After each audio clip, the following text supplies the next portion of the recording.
तो प्यारे बच्चों, आज की हिंदी की कक्षा में हम पढ़ते हैं आपकी पाठ्य पुस्तक क्षितिज के दूसरे पाठ का ये 5वां पद, जिसका नाम है राम लक्ष्मण परशुराम संवाद, और इसके कवि हैं तुलसीदास जी। भाषा अवधी है।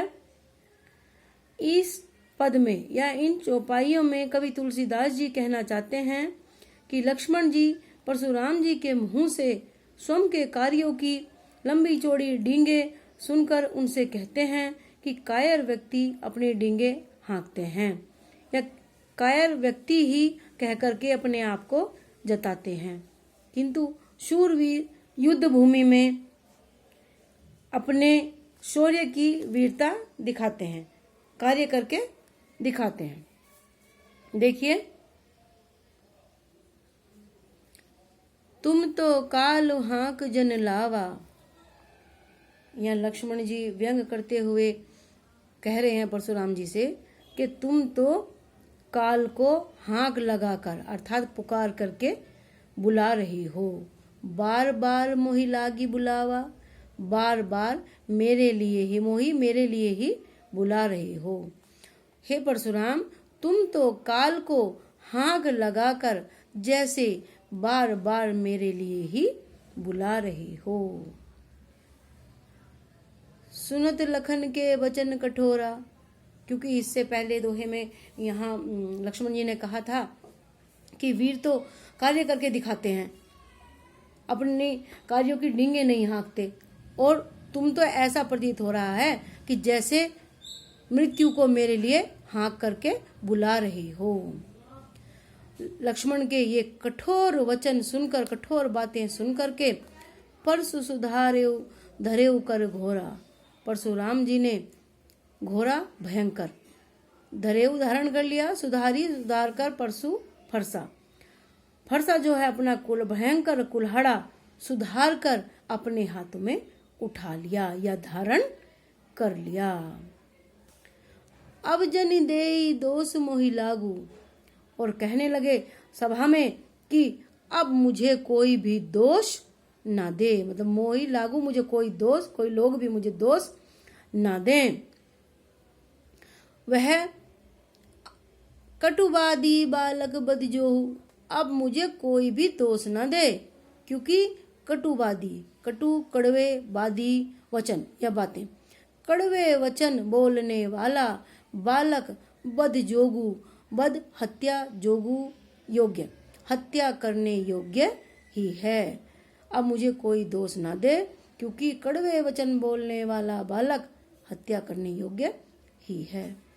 बाल बिलो की बहुत में बाँचा, बाल बच्चा, बिलो की जानकर, वैसे बिलो की माने देखना होता है, लेकिन यह जानकर, बच्चा देखकर मैंने बहुत बार इसे बचा दिया, मैंने इसे बहुत बार बचाया है।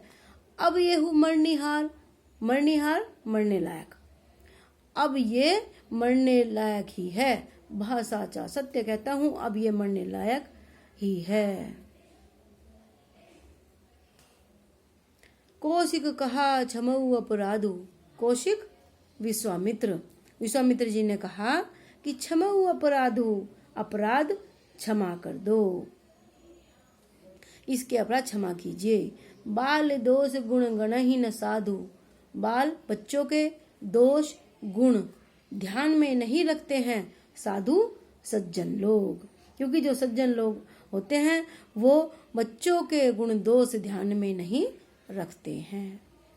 अब इतनी बात विश्वामित्र जी की सुनकर परशुराम फिर कहते हैं, खर कुठार में अकरुण को ही, खर तेज या तेज धार वाला, कुठार कुल्हाड़ा, तेज धार वाला कुल्हाड़ा मैं अकरुण, अकरुण जिसके अंदर करना न हो अर्थात निर्दयी, को ही क्रोधी, मैं निर्दयी और क्रोधी, और मेरे हाथों में तेज कुल्हाड़ा, आगे अपराधी गुरुद्रोही, और मेरे सामने मेरे गुरु का द्रोही अपराधी खड़ा हुआ है।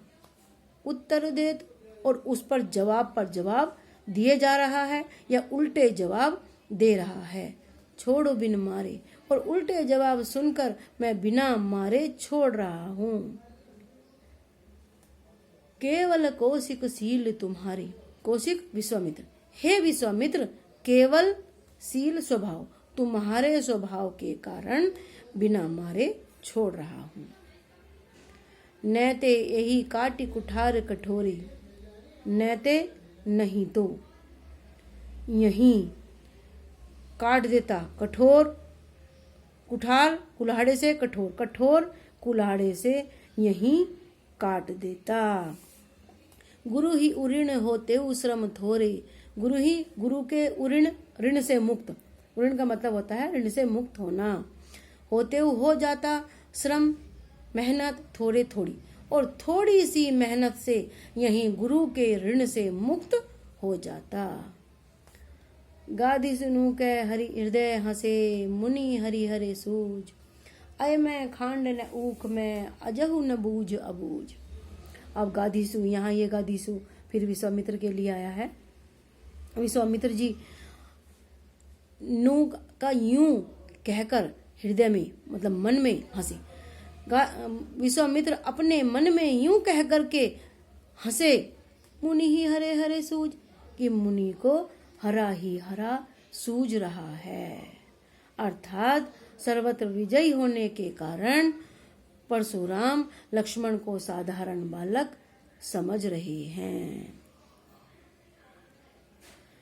कि अय मैं खांड न ऊख में अजहु न बूझ अबूझ, किंतु ये इनकी लोहे की बनी हुई खड़क को गन्ने से बनी हुई खांड के समान समझ रहे हैं, जो मुंह में जाते ही गल जाएगी। ऊख में क्या होता है, गन्ने से बनी हुई खांड, और अयमय खांड, अयमय का मतलब है लोहे से बनी हुई खांड को गन्ने से बनी हुई खांड के समान समझ रहे हैं। अजहु न बूझ अबूझ, आज जान करके अनजान बने हुए हैं, अर्थात इन दोनों बालकों को, राम और लक्ष्मण को साधारण बालक समझ रहे हैं। कहने का तात्पर्य यह है कि तुलसीदास जी ने परशुराम के क्रोधपूर्ण भाव मुद्रा को प्रदर्शित किया है। लक्ष्मण जी के व्यंग बाणों को सुनकर उन्हें मारने के लिए परशुराम जी अपना फरसा उठाते हैं। विश्वामित्र जी के स्नेह के कारण उन्हें मार नहीं पाते। बच्चों, आशा है कि ये पद आप लोगों को आज समझ में आ गया होगा। जो इसका अंतिम पद या छठा पद बचता है वो अगली वीडियो में, तब तक आप लोग इसे ध्यानपूर्वक समझिए। जो शब्द समझ में नहीं आता है उसे आप मेरे व्यक्तिगत नंबर पर कॉल करके पूछ सकते हैं। धन्यवाद।